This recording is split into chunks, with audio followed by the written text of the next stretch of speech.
All right, welcome in everybody. Today is the day, guys. Today, Indiana looks to complete history as they take on Miami in the national championship game. And join with me is sports coordinator Jackson Neill, because he is there and he has much more on this game. Jackson, I know you said that a lot of the fans aren't there right now in the stadium, but what have you really seen? Are there still a lot of IU fans right now in Miami?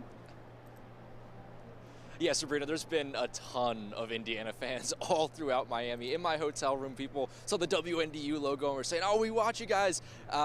People are all around here from the area coming down to Miami for this football game. I mean, obviously, it's been hard to see if there's going to be as many Miami fans here today. I definitely saw a good amount outside the stadium, but, you know, Indiana fans are at all the tourist locations. They're at all the hotels leading up to this game. It's definitely been very similar to my experience from in Atlanta, where you're just IU Hoosiers everywhere I go.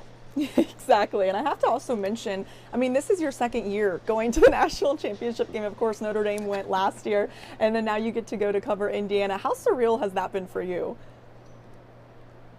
Yeah, it's been incredible. Sabrina, I wish you were here, Sabrina. You should be here too. It's such a cool experience so far right now. You know, being back here in Miami, it's a place, you know, Notre Dame has played at a couple of times, the Orange Bowl last year, and then the first game of the season up against Miami. But now Indiana coming down here, I'm really interested to see just how the Miami crowd shows up tonight. Like I said, obviously IU fans, we saw them in Atlanta basically 95% in terms of them versus Oregon fans. But for Miami, obviously, I mean, technically, I guess the home team playing in their home stadium, I want to see how many Hurricanes fans show up. When they played Notre Dame, it was definitely a hostile environment for the Irish. I want to see, is it going to be the same thing for the Hoosiers? Because if I had to guess right now, I'm going to guess it's going to be a majority IU fans. No, I completely agree. And kind of talking about Indiana, I mean, they've been dominant. These last few games here in the playoffs, they've had some dominant wins. Of course, one against Alabama and then the most recent one against Oregon. Have these dominant wins kind of shocked you right now to kind of see that from Indiana? Or are you just kind of like, yeah, this is the team that I've seen all year? It really is incredible, Sabrina. This is something we haven't ever seen before when it comes to college football, especially in the playoff era. I mean, they've had one of the biggest margins of victory we've seen in the playoff era right now. And think about this for Indiana. Obviously, a program that we know has not had a great history, but if you look at the makeup of their roster, only about 8 4 and 5 stars.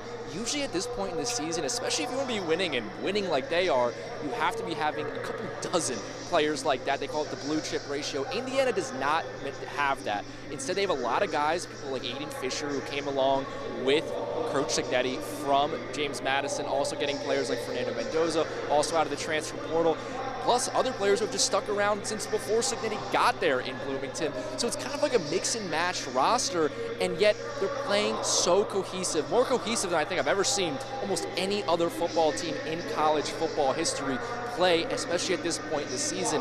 And you mentioned those blowout wins in the Rose Bowl, in the Peach Bowl. The hardest part with this Indiana team is you can't make mistakes against them. As soon as you make mistakes, you're behind the 8 ball, and they don't make any mistakes to give you a room to catch up. That's what's so hard to play these Hoosiers, and that's where they're able to kind of put up these big differentials. And I love how you mentioned the mistakes, because again, in that Oregon game, the Indiana defense, I mean, the first play of the game, it was a pick 6. So like when you talk about this defense just being so suffocating, when you're Miami, what does Miami need to do today to, one, not get behind early, but also to come out with a victory against Indiana?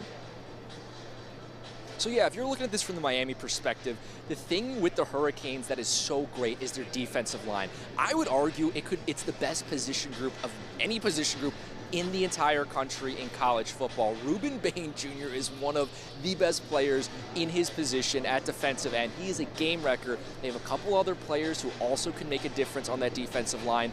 And when you think about this Indiana team, Fernando Mendoza, he has more touchdowns than incompletions in the playoffs so far, Sabrina. 8 passing touchdowns, 5 incompletions. It's been absurd at how accurate he has been with the football. What's the one way to, disrupt an accurate quarterback is to get in his face, apply pressure. Miami needs their defensive line to be dominating that line of scrimmage, getting in Fernando's face, not allowing him time to kind of sit back there in the pocket and find his guy. If he starts doing that, he's going to deliver throws where all these wide receivers can make the catch. If they're able to get into his face, get him off rhythm, make him miss a couple throws, throws. That's where Miami, on their offensive side, we saw Carson Beck lead a game-winning drive against Ole Miss. If he doesn't turn the ball over, that's the recipe for success for Miami, but that's a lot of ifs. Yeah, no, I completely agree. And kind of staying a little bit on the Miami perspective, again, you mentioned him, Carson Beck. We've seen a lot of ups and a lot of downs throughout this season. In the playoffs, have you seen him just really improve so far, offensively, and what have you really seen from him? Yeah, Carson Beck is an interesting QB in the college level because the highs are very high, like that game-winning touchdown against Ole Miss, but the lows are also very low, multi-interceptions. I mean, last season's a very good example. When he played for Georgia, 11 interceptions in that season, 9 of them came in just 3 games. 3 games with 3 interceptions apiece. That's tough. If he makes a mistake, he is prone to make another in the game. So for Beck, when it comes down to it, is if he throws that first interception, does he have the self-control to not try to force another ball in there later in the game? Because he seems to have those types of plays that multiply on each other. Now in the playoffs, he's avoided that. But again, I mentioned that game-winning touchdown against Ole Miss. A couple plays earlier on that drive, he almost threw an interception that lost him the football game. For Beck, you got to live with him, but you also can die with him. It is so tough to see what he does game to game because he can make the plays that'll win you the national championship, but he's also the guy who'll make you the plays that'll lose it. Yeah, he definitely has to be on his A game tonight. And also going back now to Indiana, we talked about the fans. Obviously, they traveled well to Atlanta. I'm assuming they're going to travel well as well to Miami. But when you think about just this historic season so far for Indiana, it's a pinch me moment for many people. But do you have any thoughts or any predictions on how this game could go, or do you have a score prediction yet for this game? Yeah, actually, on our podcast, Pot of Gold, we were talking about Notre Dame's head coach Marcus Freeman's latest press conference. Go check that out on WNDU.com after this live stream. And in that, I gave my prediction saying Indiana should win this football game 35-21. I just think when you look at this Hoosiers team, they're so buttoned up. They're so good. They're always in the right position. And yes, sometimes they may not make the huge plays to win the football game, but look at a game against Oregon. Dante Moore makes a really bad throwing to the inside shoulder on the first play of the game. D'Angelo Pons capitalizes on it in the best way possible with the pick 6. Then they have a miscommunication with the freshman running back on an RPO and they fumble the football. Indiana gets the ball and they score a touchdown. Any little mistake, any little sliver that you kind of give them, they are going to capitalize and not just get a field goal, get a touchdown out of it. I see Miami, even though they might have some of the best players in the game, like a Ruben Bain, or if Carson Beck is on fire today, or Malachi Toney at the wide receiver position, they still just do not play as cohesive, I think, in my mind, as the Hoosiers do. So I have them winning this football game by 2 touchdowns. But if you're Miami, like I said with Beck, one mistake could lead to another, and that's where you can get double-digit losses. I mean, Tom Noord, the South Bend Tribune columnist on that same podcast, predicted IU 31-3. There is a world where that's possible. I was literally about to say, I think my prediction is going to be 31-10, only because I've seen how dominant that they've been against these last 2 schools. Then again, Miami also, I know how they play. I know how they're, where they are good. So again, I think this is going to be back and forth. It may maybe get, towards the end, maybe they'll pull away. Not really sure about that. But again, Indiana, just like you said, has been so dominant. I also want to point out Pat Coogan. I know we're going to have him talk in the 5 p.m. stream later on, but I mean, this is his 2nd national championship game appearance right now. It's a 2nd in a row. Tell me, how has he really just, surrounded this entire team? It seems like he's always giving those hype speeches just like he did here at Notre Dame. How have you seen his dynamic? Yeah, I mean, this is just such a cool experience right here. And also today's game is going to be kind of, a little bit different. President Donald Trump is here, so there's definitely a different vibe around this stadium. There's a lot more people. It is a real big party outside this stadium right here in Miami.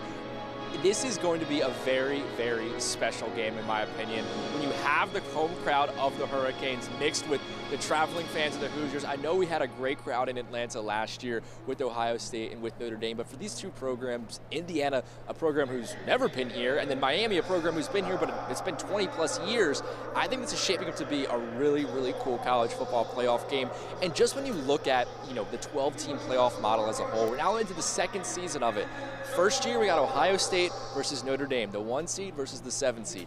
Now 2nd season, Indiana the 1 seed versus Miami the 10 seed. I know there's been conversations, okay, are they going to increase the playoff, more teams, more at-larges, different conferences? Personally, I've really liked to see how these brackets have played out the past 2 seasons. I mean, in the old format, Miami and Notre Dame this year, Notre Dame last year would not have gotten a chance in the 14 playoff, and they proved on the field that they're able to go all the way on a run to a national championship game. Now, last year the 1 seed won it.